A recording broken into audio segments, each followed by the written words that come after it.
बागेश्वर धाम के पीठाधीश्वर धीरेन्द्र कृष्ण शास्त्री बुधवार को जोधपुर पहुंचे। वे जोधपुर के रावत नगर में एक नवविवाहित जोड़े को आशीर्वाद देने के लिए उनके घर गए। एयरपोर्ट पर उन्होंने महाकुंभ के महत्व पर बात करने के साथ ही कुंभ में वायरल हो रही वीडियो पर भी चर्चा की। इसी के भी देखिए, हम भी इस आप लोगों तक पहुंचे तो कहीं ना कहीं रील और मीडिया का और सोशल मीडिया का बड़ा हाथ है, लेकिन कहीं ना कहीं वर्तमान समय में महाकुंभ अपने मुद्दे से भटक रहा है।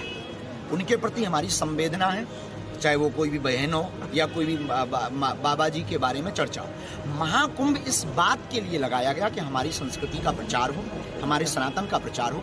और भी तो साधु संत हैं, केवल वही युवतियों पर क्यों महाकुंभ की रील टिकी हुई है, वही बाबा पर क्यों टिकी हुई है। आज वहाँ रिसर्च का केंद्र है बहुत बड़ा। इतने 40 करोड़ लोगों का मैनेजमेंट कैसे हो रहा है, इसका बहुत बड़ा मुद्दा है। ये रिसर्च का बहुत बड़ा विषय है। इतने साधु महात्मा आते कहाँ से हैं, जाते कहाँ हैं, अखाड़े कितने हैं, संगम का महत्व क्या है, हम हिंदुत्व पर काम कैसे कर सकें, कन्वर्जन कैसे रोक सकें, और जो चले गए उनकी घर वापसी कैसे करवा सकें, और भारत को हिंदू राष्ट्र कैसे बनाया जा सके। महाकुंभ इसके लिए रखा है। वो हमें लग रहा कहीं ना कहीं महाकुंभ अपने उद्देश्य से भटक रहा है। रील में नहीं, रियल में जीना चाहिए। वहाँ और भी महापुरुष हैं, शंकराचार्य हैं, मठाधीश हैं, मठों के आचार्य हैं, तपस्वी हैं, योगी हैं, जपी हैं, तपीजी हैं। इसलिए हम कहते हैं कि जिंदगी में रील में नहीं, रियल में जीना चाहिए। इसलिए हमने कमेंट किया, पर उन बच्चियों पे कमेंट नहीं है, उन लोगों पे कमेंट नहीं। उनकी कोई गलती नहीं। उनकी क्या गलती है विचारों की? गलती उनकी है जो महाकुंभ के उद्देश्यों को भटका थैंक यू लगा लेते हैं। और हम उस सनातन परंपरा से आते हैं कि दोनों हाथ फैलाकर पूरी दुनिया का स्वागत कर रहे हैं कि वसुधैव कुटुंबकम, आइए आपका महाकुंभ में स्वागत। बाहर हमने 19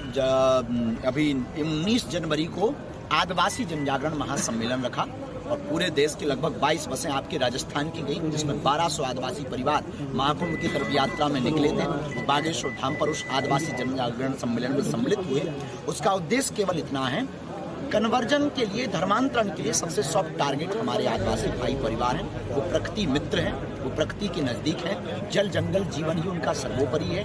उन धर्मांतरण करने वाली ताकतों को रोकने के लिए, धर्म विरोधी ताकतों को देश निकाला करने के लिए हमने एक नया अभियान छेड़ा है।